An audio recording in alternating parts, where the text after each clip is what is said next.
오늘은 생활권과 행정구역이 불일치하는 복합행정구역의 문제점을 들춰보고 바람직한 대안을 살펴보겠습니다. 전문가 두 분 모셨습니다. 단국대학교 남재결 교수 나오셨습니다. 안녕하십니까? 안녕하세요. 예, 반갑습니다. 전국 22곳, 지자체 10개 지역 곳곳에 존재하는 복합행정구역. 시군구 경계로 인해 2개 이상의 행정구역이 맞물린 대표적인 사례는 위례 신도시입니다. 행정구역 문제를 미리 해결하지 못하고 완성된 신도시에 송파, 성남, 하남 3개의 지자체가 맞물려 있습니다. 또 다른 사례, 서울 속 의정부 수락 리버시티입니다. 2009년 서울주택공사가 약 2,000세대 규모로 조성한 택지개발 사업으로 수락 리버시티 아파트의 1, 2단지는 경기 의정부에, 3, 4단지는 서울 노원구에 속해 있습니다. 같은 단지에서 사실상 노원구 기반의 생활을 하고 있지만 주민들은 주소지가 다르다는 이유로 10년이 넘도록 큰 불편을 겪기도 합니다. 교수님, 복합 경계 신도시 최근에 늘어나는 이유는 무엇일까요? 네, 복합 경계 신도시 증가 이유는 크게 2가지 측면으로 나누어 볼 수 있습니다. 하나는 도청 이전 신도시처럼 개발 이익을 지자체가 공유하기 위해서 이 정치적 타협의 결과물로 개발되는 경우이고, 다른 하나는 아무래도 이 가용 용지가 부족하다 보니 여러 지자체에 걸쳐서 개발하는 경우입니다. 앞으로는 아마도 이런 복합 경계 신도시가 증가할 가능성이 높다고 봐야 되겠죠. 예, 정치적 타협과 그 가용 용지에 대한 부족 때문에 이런 문제가 생기고 있는데, 이 중에서 주민들이 가장 크게 불편을 겪고 있는 사안이라고 보면 어떤 게 있을까요?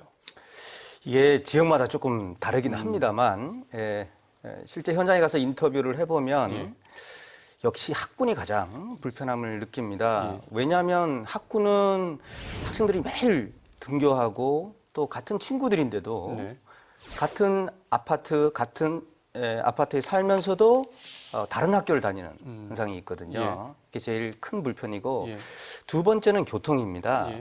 교통 중에서는 특히 그 택시 사업구역 때문에 행정구역 경계를 넘으면서 할증이 발생함에 따라 불편함을 호소하는 경우가 많습니다. 역시 이 학군을 비롯해서 아직 문제가 해결되지 못했거든요. 노력을 하고 있지만 이유는 무엇일까요? 네, 우선 이해관계자가 너무 많습니다. 경기도, 성남시, 하남시, 서울시, 송파구 이렇게 5개 자치단체가 연관이 되어 있고요. 하나의 자치단체를 하더라도 단체장이 있는 집행부가 있고 의회가 있고, 이렇게 되면 10개의 기관이 나와버리죠. 여기 또 주민이 있습니다. 주민도 위례 신도시에 살고 있는 주민과 그 외부에 있는 주민들 사이에 생각이 다를 수 있거든요.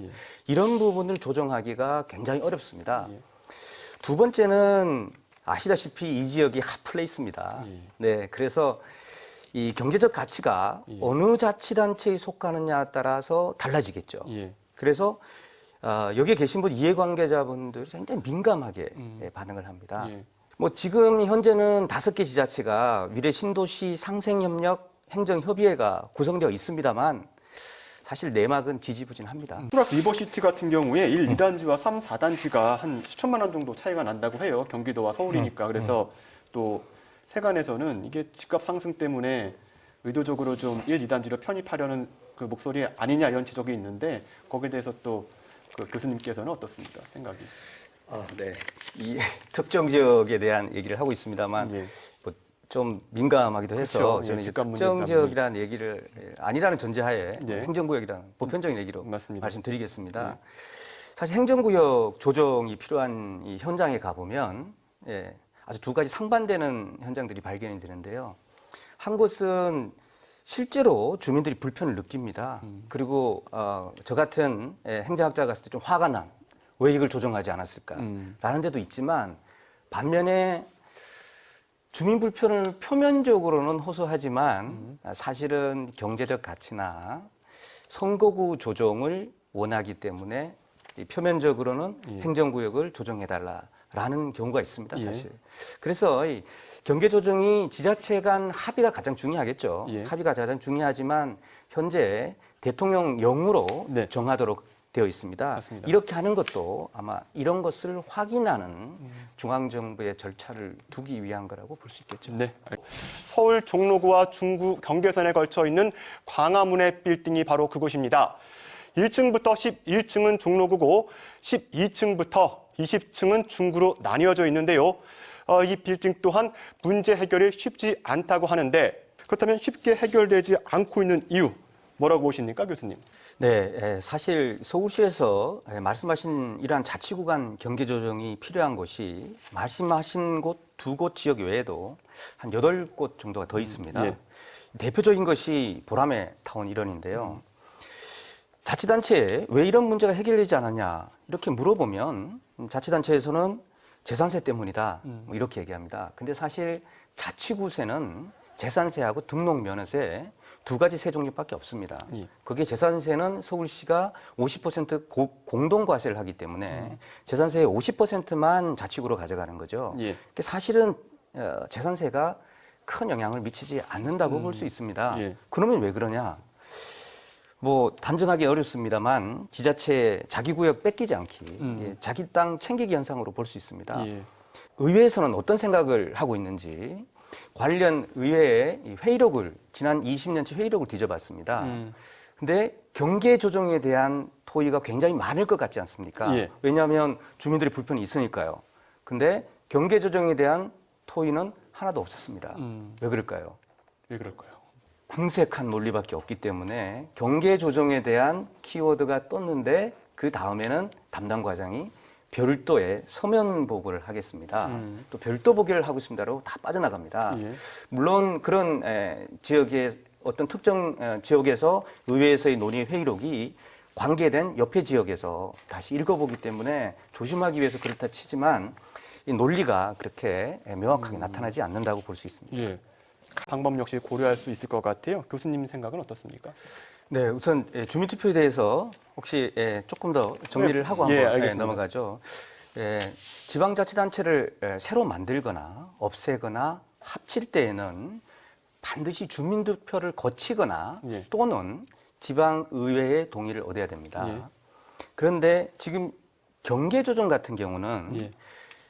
이 주민투표가 필수 사항이 아닙니다. 그냥 주민투표는 주민 합의로 경계 조정을 할 수 있습니다. 근데 이제 조 박사님께서 주장하시는 것은 이런 경계 조정도 중요한 사안이기 때문에 주민투표를 하는 것이 좋다. 예. 이제 이런 논리이고요. 예. 저도 동의합니다. 예. 근데 이제 주민투표 이외에도 주민투표도 좋지만 저는 경계 갈등의 그 본질이 어디에 있는지에 대해서 제3자가 객관적으로 확인하는 것도 필요하다고 봅니다. 예. 그래서 우선 당사자 간에 해결을 유도하되 해결이 어려운 경우에는 행정안전부 중앙분쟁조정위원회에서 직접 개입하여 해결하는 예. 그런 제도적 방안도 도입할 필요가 있다고 봅니다. 예. 자, 그럼 이 시점에서 좀 짚고 넘어가야 될 게 애초에 그 신도시를 개발 계획을 세울 때 이런 문제들을 사전에 좀 예상해서 선제적인 조치가 좀 이루어지지 않았을까라는 좀 의심이 드는데 거기에 대해서 어떻게 생각하십니까? 네, 좋은 지적이십니다. 지난 7월에 행정안전부에서 지방자치법 개정안을 냈습니다. 예. 거기서 방금 말씀하신 내용이 들어있는데요. 예. 복합 경계 지역을 개발하는 시행자가 행정구역이 애매할 경우에는 예. 지방자치단체 장에게 이 조정을 신청할 수 있도록 했습니다. 예. 그러면 이제 개발자는 지방자치단체 장에게 조정 신청을 하고 지방자치단체 장은 행정구역 조정을 절차를 밟고 있는 사이에 개발을 할 수가 있겠죠. 예. 이중적인 절차로 갈 수 있기 때문에 그렇게 되면 아마도 이런 문제는 조금 더 완화되지 않을까라는 생각이 듭니다만은 경제적 가치와 수반되는 부분에 대해서는 예. 아마 주민 갈등에 대한 문제도 있고 해서 완전히 없어지기는 어렵다고 봅니다. 예, 알겠습니다. 교수님께서는 어떤 의견을 갖고 계십니까? 네, 꼼꼼한 제도 설계가 필요하다고 봅니다. 저는 이제 3단계 제도 설계를 해야 된다고 보는데요. 예. 이제 첫째는 지역의 주민, 지방의회 그리고 단체장 예. 이 사람들 간의 합의를 유도하는 게 가장 우선이 돼야 되겠죠. 그 해당 지역이기 때문이죠. 근데 만일 합의가 되는 경우도 있지만 합의가 되지 않는 경우에는 행정안전부에서 조정을 하는 2단계를 필요하다고 봅니다. 예. 이 조정 단계에서는 사실 이 비용 문제도 행정안전부에서 고려를 해줘야 됩니다. 예. 예컨대 경계를 바꿨다. 그러면 교통 표지판이 바뀌어요. 그래서 사실 소요되는 비용이 꽤 많이 있습니다. 예. 그래서 그 비용 부담을 과연 누가 할 것이냐 이런 부분도 행정안전부가 조정을 해줘야 된다고 봅니다. 그런데 행정안전부가 또 조정이 실패했다. 예, 그런 경우에는 행정안전부에는 중앙분쟁조정위원회라는 분쟁조정위원회가 있습니다. 예. 이 분쟁조정위원회에서 직권으로 대통령령을 제정할 수 있도록 제도 설계를 할 필요가 있겠다 이렇게 봅니다. 알겠습니다. 자, 끝으로 앞으로 이 문제를 해결하기 위한 해법에 대해서 교수님께서 해주실까요?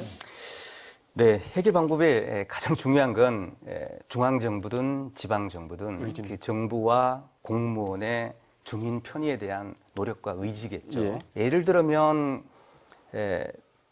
여러 지자체가 행정구역을 공유하고 있을 때 특정한 행정 서비스는 그중 하나의 지자체가 공급을 하고 거기에 대한 비용은 다른 지자체가 부담하는 방법이라든지 아까 조 박사님이 말씀하신 행정협의회나 이 사무위탁 이런 것 방법들도 아주 적극적으로 강구할 수 있다고 봅니다. 예. 오늘 함께해 주신 두 분 고맙습니다.